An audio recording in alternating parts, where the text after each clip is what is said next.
자, 나는 크게 충격을 받았다. 그것이 불출석 사유입니다. 왜 이렇게 되는 것인지. 오늘 이제 안종범 전 수석과 장시호 씨는 출석했던 거죠? 예, 그렇습니다. 강남구 대치동에 자리 잡고 있는 특검 사무실에 지금 화면에 보시는 것처럼 장시호 씨와 그리고 안종범 전 수석이 나란히 출석을 했습니다.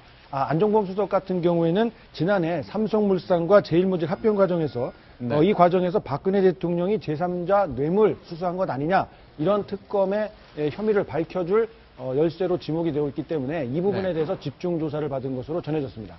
자, 김태현 변호사께 좀 여쭤봐야 될 것 같은데요. 이제 이렇게 검찰이나 특검이 소환할 때 나는 지금 정신적 충격에 빠졌기 때문에 난 검찰과 특검의 수사를 받을 수 없다. 이렇게 흔히 얘기하나요?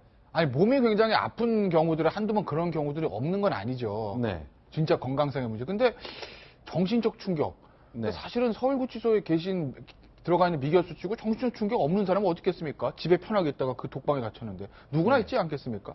정신적 충격을 이유로 해가지고 법정 못 나오겠다, 검찰 소환 불응하겠다 하게 되면요, 서울구치소에 있는 사람 중에서 검찰 나올 수 있는 사람 아무도 없습니다. 그 정도로 저건 일종의 핑계에 불과하고, 그래서 오죽하면 저기 특검에서 지금 별도로 체포영장을 발부받겠다 뭐 이런 얘기까지 하거든요. 왜냐하면 그래야 이제 아무리 구치소에 있는 사람이라 하더라도 강제구인이 안 되니까 별도로 강제형 구인할 수 있는 체포영장을 발부해서 조사하고 또 별도로 또 구속영장 또 청구하는 받는 뭐 이런 수순을 지금 특검이 생각하고 있는 것으로 보입니다. 최순실 씨가 이제 대통령과의 관계, 인연을 바탕으로 이제 정부 요처에 깊숙이 관여하고 있다는 것, 인연을 맺어왔다는 것이 드러나고 있습니다만 어제 JTBC 보도를 보니까 외교부까지 뭔가 인연이 닿는 모습이 좀 나온다면서요? 그렇습니다. 뒤에 숨어서 최순실 씨 일가를 돕는 공적 조력자들이 있다라는 게 노승일 전 K스포츠재단의 부장의 증언인데요.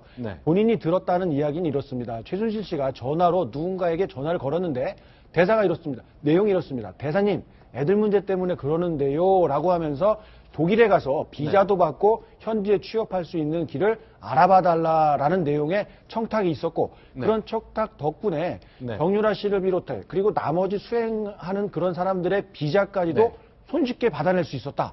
이런 증언을 하고 있는 겁니다. 그러니까 뭐 외교부 관계자가 도왔을 수는 있을 것 같아요. 왜냐하면 그때만 해도 지금 이 국정농단 나온 상황이 아니고 최순실 씨가 세다는 건 아마 알았을 거고. 왜냐하면 최순실 씨가 정윤회 씨의 부인이고 또 최태민 씨의 딸이라는 거는 뭐 금방 알 수 있는 거 아닙니까? 그리고 프랑크푸르트의 그 지점장 있잖아요. 대한항공. 그 고영태 씨 친척 아닙니까? 그 친척도 청와대 대통령 지시에 의해서 안종범 경제수석이 이행을 해서 대한항공에 전화해서 승진시키는 거 아니에요. 그러니까 저 외교부에 충분히 최순실 씨가 어떤 경로든 자기의 어떤 실세임을 과시해서 충분히 부탁을 했을 거고 외교부에서는 최순실 씨가 상당한 권력자라는 걸, 사실상 권력자라는 걸 알 수 있어요. 이런 건 어떻습니까? 가령요. 이제 프랑크푸르트 또 독일에도 우리 외교관과 정부 인사들이 많이 가 있는데 대한항공 지점장이 그 부탁해가지고 영전했잖아요. 그게 그 독일 프랑크푸르트 그 기업인들 사이에서 좀 소문이 날 수 있는 겁니까? 소문은 좀 나지 않았을까 싶어요. 그런데 그냥 뭐 잘 갔다더라. 그런데 최순실 씨가 마쿠에서 작용을 해가지고 그렇게 간 건지는 아마 알 사람은 많지는 않았을 수도 있죠. 근데 지금 저 내용만 봐도 정유라의 강제 송환도 쉽지 않겠구나. 그리고 최순실이 외국에 빼돌렸던 해외 재산을 파악하거나 환수하는 것도 쉽지 않겠구나. 그런 생각을 해봅니다. 왜냐하면 저런 걸 하려면은 외교부의 많은 도움 그리고 법무부의 적극적인 도움이 필요하거든요. 그런데 저것만 보면 아마 최순실의 인맥이 외교뿐만 아니라 곳곳에 정부 곳곳에 깊숙이 뿌리 박히고 있기 때문에 그리고 지금도 살아 움직이고 있기 때문에 이 특검이라는 여러 가지 검찰 수사의 진상 파악이 쉽지 않겠다. 그런 생각이 듭니다. 이제 정부 곳곳에 있는 최순실 인맥 말씀하셨는데요. 어제 굉장히 특이한 장면이 있었습니다. 구치소를 압수수색한 일이 있었거든요. 구치소라면 이제 정부 법무부 산하의 관리 조직인데 이게 어떻게 된 겁니까? 뭘 찾겠다는 거죠? 특검에서는요. 어제 서울구치소에 있는 김종 전 차관 그리고 차은택 창조경제추진단장의 이 수용실을 전격적으로 압수수색을 했는데요. 거기에 그치지 않고 남부구치소에 따로 혼자 수감이 돼 있는 정호성 전 비서관의 이 수용실 역시 압수수색을 진행했습니다. 이 세 사람들이 서로 네. 입을 맞춘 듯이 진술이 아주 짜맞춘 듯이 똑같더라. 네. 그래서 이 사람들이 혹시 이 수용시설 안에서도 뭔가 연락을 주고받으면서 네. 입을 맞추고 있는 건 아닌가. 이런 그 가장 큰 협의점을 두고 압수수색을 진행을 했고요. 영장에 보니까 실제로 이런저런 의심이 있다는 내용들이 적시되어 있군요. 그렇습니다. 그뿐만이 아니라 이렇게 네. 휴대전화 사용 여부, 그리고 국조특위의 위원들의 진입을 막았는가, 그 다음에 먹으면 안 되는, 반입이 안 되는 음식도 들어왔는지, 그리고 혹시 이 사람들이 2배나 넓은 독실을 사용하고 있는 특혜를 네. 누리고 있지 않은가, 네. 이런 점까지 확인하기 위해서 전격적으로 구치소 2곳을 압수수색했습니다. 실제로 김종 차관 쪽을 압수수색해 봤더니 50통 정도의 편지가 있다는 겁니다. 뭐 편지는 다 받을 수 있는 거 아닙니까?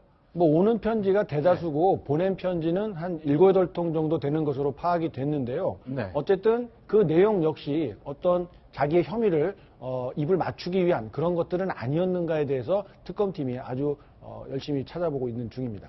자, 일단 진술이 자백인 것 같으면서도 좀 입을 맞춘 것 같다. 뭔가 묘하다는 인상 때문에 압수수색 들어갔는데요. 편지가 많이 있단 말이죠. 이거 다 원래 내부에 있는 사람이 바깥에 편지를 쓰게 되면 다 읽어보게 돼 있죠. 그러니까 검열을 하는데 이제 그 내용들을 예를 들면 무슨 허가되지 않은 물품 반입이라든지 네. 그런 점을 보는 거지 그 구치소에 있는 교도관들이 거기 있는 그 어떤 범죄 그 사람이 어떤 혐의를 받고 있는지 모르기 때문에 이게 뭐 증거인멸 정황이나 그런 것까지 캐치해내기는 쉽지 않은 겁니다.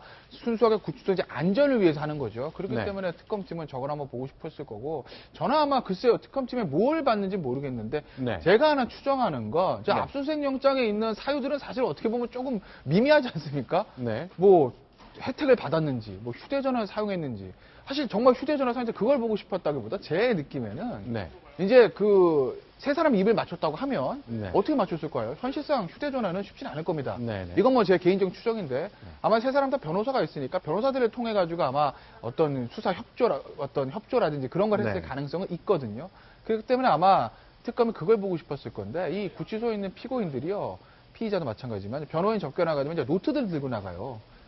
노트를. 그러니까 왜냐하면 사건 기록 수첩이요. 수첩이요. 그러니까 네. 노트, 그러니까 편지지 같은 거 묶음이 있습니다. 거기서 파는 게. 그 이제 그걸 가지고 나가서 사건 기록 가지고 변호사랑 접견하면서 뭐 변호사 한 얘기도 쓰고 그래서 방에서 또 검토하고 이러거든요. 아마 무슨 내용을 적어놨으면 거기 적어놨을 거라는 거죠. 네. 예를 들면 뭐 김종은 이렇게 진술할 것 같으니까 난 이렇게 하자라든지 예를 들어 네. 논의한 내용이 있다고 하면 아마 특검은 그걸 아마 보고 싶었을 겁니다. 거기 아마 무슨 증거 인멸이라든지 말을 맞춘 정황에 대한 내용이 있지 않을까. 네. 확률은 높진 않습니다. 네. 그 사람들이 그걸 사실 남길 확률은 적지만 네. 특검 입장에서 보면 세 사람 말이 워낙 좀 스타일이 비슷하다 보니 네. 혹시 뭔가 그런 기미가 있지 않을까라고 해서 아마 전격적으로 구치소를 압수수색 들어간 것 같아요. 특검이 지금 중시하는 것이 내부적으로 어떤 그 연락을 주고받는 것보다 외부 쪽하고 많이 네. 좀 연결이 갔다는 정황을 많이 하거든요. 이거는 구치소 말하자면 교도소 쪽에 어떤 묵인 방조가 없이는 불가능하거든요. 네. 그래서 이제 이런 부분을 특검이 들이댄 건데 아까 조금 전에 말씀드렸듯이 이거는 이제 법무부가 네. 도와줘야 구치소 청문회라든지 이런 내부적인 어떤 증언 간의 입맞추기 이걸 막을 수가 있거든요.